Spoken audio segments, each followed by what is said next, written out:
En 2022, l'Antonov An-225 Mriya, également connu comme le plus grand avion cargo du monde, a été complètement détruit lors de l'invasion russe de l'Ukraine.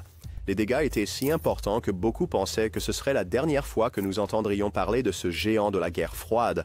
Cependant, le gouvernement ukrainien vient de décider de lancer un projet pour potentiellement reconstruire l'avion, et il prévoit de ramener l'An-225. Pour comprendre pourquoi il y a une volonté de reconstruire l'Antonov An-225 Mriya, il était important de savoir ce qui le rendait unique. Pendant la guerre froide, qui était une rivalité tendue après la Seconde Guerre mondiale entre les États-Unis et l'Union soviétique et leurs alliés, les deux côtés tentaient toujours de se surpasser. Cela incluait qui pouvait créer la meilleure technologie spatiale, les armes les plus puissantes et les avions pour transporter ces armes. À la fin des années 60, les États-Unis avaient le C-5 Galaxy, le plus grand avion de transport de l'époque. Environ 10 ans plus tard, l'Union soviétique a répondu avec l'A-124 Ruslan, fabriqué par Antonov, leur principal constructeur d'avions. Mais pour des charges vraiment grandes, comme les navettes spatiales, les États-Unis utilisaient des énormes 747 de Boeing. L'Union soviétique avait aussi ses navettes spatiales comme la Buran et avait besoin d'un avion plus grand que le 124 pour cette tâche. C'est pourquoi l'An-225 était si important. Pendant un certain temps, les Soviétiques ont utilisé le Myasishchev VMT Atlan, tandis qu'ils visaient à créer un avion plus grand et meilleur pour leur programme spatial. Antonov a été choisi à nouveau pour concevoir et construire ce qui deviendrait l'avion parfait pour cette mission, nommé l'Antonov A-225 Mriya. La mission principale de la 225 Mriya était de transporter les navettes spatiales Buran et des parties de la fusée Energia qui était le lanceur pour la navette. En décembre 1988, la 225 a décollé pour la première fois et est devenu le plus grand avion du monde. Il était énorme, mesurant 275 pieds de longueur et 290 pieds d'envergure et pesait plus de 280 tonnes. Propulsé par 6 turboréacteurs Ivchenko Progress D-18T, c'était également l'avion le plus puissant à cette époque, particulièrement remarquable après la fin de la guerre froide. En 1991, le gouvernement ukrainien a pris le contrôle de l'Ad-Rusa-25. En 2001, il avait été transformé en un immense avion cargo spécialisé. Il pouvait décoller avec un poids incroyable allant jusqu'à 640 tonnes, le distinguant de tout autre avion de transport dans le monde. Presque doubler la capacité tant du C-5 Galaxy que du Boeing 747. L'A-225 pouvait parcourir environ 2800 miles à pleine charge, avec une vitesse de près de 500 miles par heure. En 2009, il a battu le record du monde en transportant l'objet le plus lourd jamais volé, un générateur de 174 tonnes vers l'Arménie. Cependant, en février 2022, lors de l'invasion de l'Ukraine par la Russie, l'Antonov A-225 Mriya a été détruit à l'aéroport de Hostomel, la base principale d'Antonov Airlines. L'attaque a laissé l'avion avec son nez et sa queue gravement endommagés, le fuselage brûlé et la moitié de ses moteurs et systèmes hydrauliques détruits. Cette perte a été profondément ressentie en Ukraine, non seulement parce que l'A-225 était un symbole national de fierté, mais aussi parce qu'il avait joué un rôle crucial dans la livraison de grandes quantités de fournitures médicales pendant la pandémie de COVID-19. Malgré les graves dommages subis par le seul A-225 opérationnel, le gouvernement ukrainien dirigé par le président Zelensky était déterminé à ne pas considérer cela comme la fin. Peu de temps après sa destruction, Zelensky a promis de réintégrer l'A-225 dans la flotte mondiale en hommage à son service et aux pilotes ukrainiens qui ont perdu la vie dans la guerre. Étant donné la taille immense de l'avion et le fait qu'il était irréparable, le défi semblait immense, surtout en temps de conflit. Cependant, ce que beaucoup ne savent peut-être pas, c'est que l'URSS avait initialement commandé 3 avions A-225, mais a ensuite réduit ce nombre à 2. La construction d'un deuxième A-225 avait commencé, mais n'était achevée qu'à environ 65% lorsque l'Union soviétique s'est effondrée. Les parties principales du deuxième A-225, comme le fuselage, les ailes et le train d'atterrissage, étaient terminées. Mais avec l'arrêt du projet de la navette spatiale, le développement de cet avion a également été stoppé en 1993 par le président russe de l'époque, Boris Eltsine. Il y a eu des tentatives pour relancer le projet en 2006, mais en raison du coût élevé, il a été abandonné. Des rumeurs en 2016 ont suggéré que la Chine pourrait investir pour terminer l'avion, mais cela ne s'est pas concrétisé. Et en 2020, le PDG d'Antonov a déclaré que l'avion n'était pas économiquement viable en raison de sa nature unique et du coût colossal impliqué dans son achèvement, doutant qu'il puisse jamais récupérer ses dépenses. Néanmoins, après la destruction du premier A-225, le gouvernement ukrainien a montré un fort engagement à terminer et lancer le deuxième A-225. Cet effort reflète non seulement une entreprise technique ambitieuse, mais aussi un geste symbolique de résilience et d'hommage. Pourtant, ce projet nécessitera sans aucun doute un investissement financier important, soulignant l'équilibre entre la fierté nationale, la signification historique et la réalité économique. Évaluer la faisabilité de terminer le deuxième A225 implique de peser les avantages et les inconvénients. Du côté positif, l'aéronef est largement complet et a été bien préservé. De plus, de nombreuses pièces de rechange pourraient potentiellement être obtenues de l'homologue plus petit de l'A225, l'AN124, qui partage certains composants. Cependant, il existe certains défis. Les installations où l'A225 original a été construit ne sont plus opérationnelles, ayant été fermées après l'effondrement de l'Union soviétique. Cela signifie qu'il n'y a pas d'infrastructure prête à l'emploi pour soutenir le projet. En dehors de cela, l'équipe originale de concepteurs, ingénieurs et ouvriers qui ont construit l'A225 est probablement à la retraite, ce qui rend difficile de trouver des personnes avec les connaissances et l'expérience nécessaires. Mais ce n'est pas tout. L'un des plus grands défis réside dans le fait que l'A225 a été conçu dans les années 1980 et il est douteux qu'il réponde aux normes environnementales actuelles concernant le bruit et les émissions. Pour se conformer, Antonov devrait trouver des sources d'énergie alternatives et modifier de nombreux composants, augmentant ainsi considérablement les coûts. Bien que moderniser l'A225 avec des pièces à jour et une efficacité améliorée pourrait en faire un avion très attrayant, peut-être même plus que l'original, les dépenses financières requises pourraient être prohibitives. Modifier des composants pour répondre aux normes modernes augmenterait considérablement les dépenses, rendant potentiellement plus économique de construire un nouvel avion de toutes pièces plutôt que de terminer le second A225. Compte tenu de ces considérations, le principal obstacle à la relance de l'A225 est le coût immense associé à son achèvement ou à sa modernisation, même si l'idée d'un A225 modernisé volant à nouveau est séduisante pour sa valeur symbolique et son utilité potentielle. La viabilité économique d'un tel projet est très discutable. La décision de procéder dépendrait probablement davantage de considérations stratégiques et symboliques que de raisons financières strictes.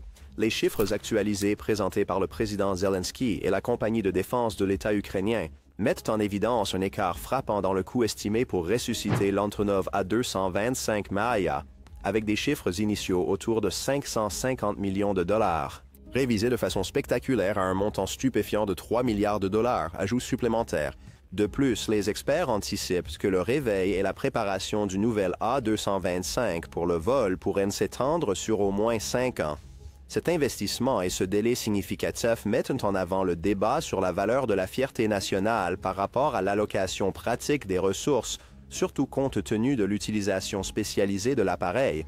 Comparativement, le Boeing 747, qui a inspiré le A225 original, avait un coût de construction d'environ 150 millions de dollars, rendant l'évaluation de 3 milliards de dollars pour le A225 encore plus stupéfiante. Cette comparaison, ainsi que les besoins urgents auxquels l'Ukraine est confrontée, y compris une guerre avec la Russie, et la nécessité de reconstruire les infrastructures critiques endommagées pendant le conflit, soulignent le dilemme.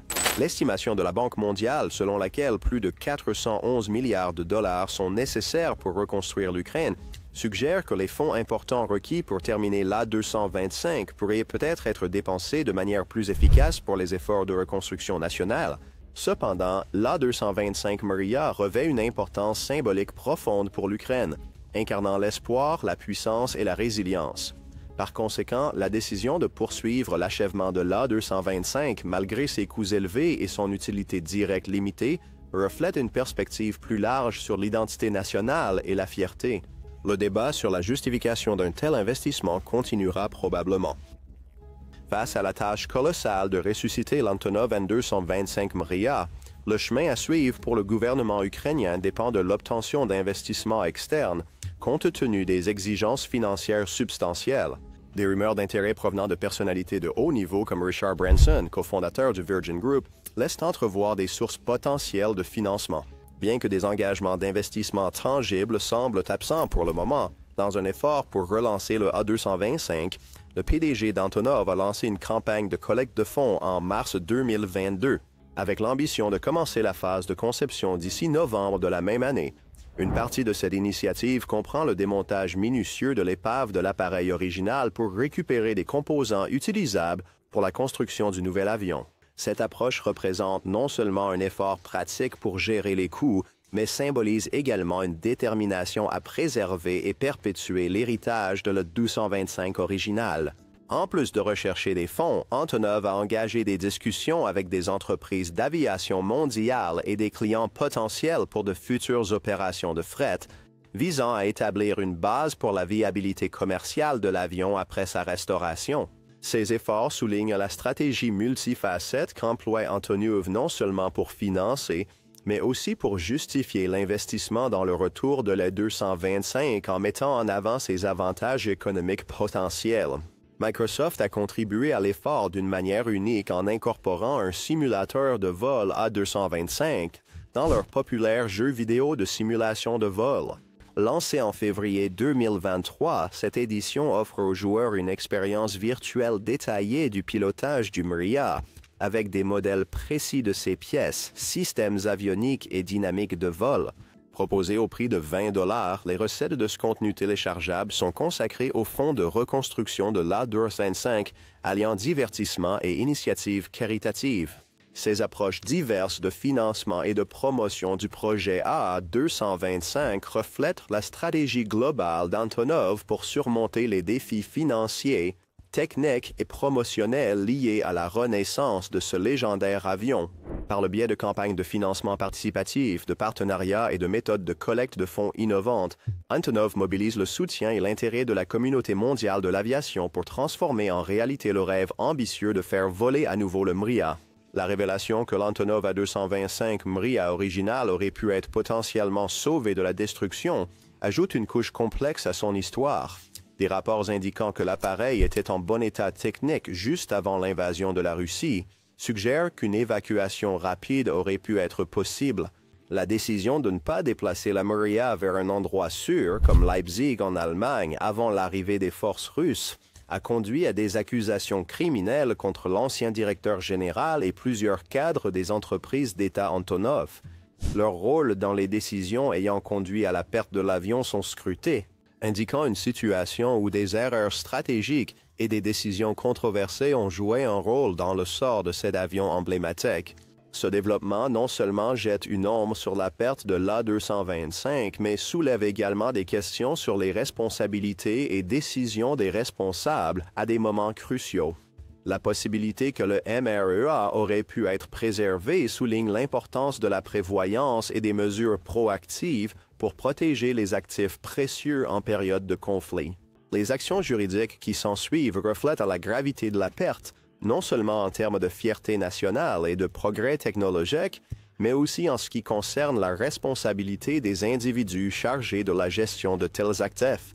Ce tournant des événements ajoute une note poignante à la narration de l'A225, intégrant davantage son histoire dans la tapisserie complexe de l'histoire moderne et les conséquences continues du conflit en Ukraine. Les complexités entourant la perte de l'Antonov N225 Mriya s'approfondissent avec les détails de ce qui s'est passé avant sa destruction. Le fait qu'un équipage ait préparé l'avion pour l'évacuation, mais ait été entravé par l'échec du directeur général à donner les instructions nécessaires, ainsi que des entraves rapportées aux efforts militaires pour sécuriser l'avion, brosse un tableau d'occasions manquées et de décisions contestables. La conséquence directe fut la facilité avec laquelle les forces envahissantes ont pu accéder à l'avion et presque le détruire. Les implications financières de ces actions sont significatives, avec une perte estimée à plus de 22 millions de dollars, une somme qui aurait pu être atténuée au moins partiellement par une compensation d'assurance. Cependant, en raison de l'échec du renouvellement de l'assurance de l'avion, l'occasion d'une quelconque indemnisation a été perdue. Des allégations de sabotage interne au sein de l'entreprise Antonov entraînant des arrestations ajoutent une autre couche d'intrigue et de suspicion à la perte déjà tragique du Mriya. Compte tenu de ces événements, la discussion sur la reconstruction de l'A225 implique plus que des considérations économiques ou pratiques. La décision de procéder à ou de reporter l'achèvement du deuxième A225 Mriya n'est pas seulement une question d'analyse financière et économique, mais aussi de signification émotionnelle et symbolique. N'oubliez pas d'aimer et de vous abonner et à la prochaine fois.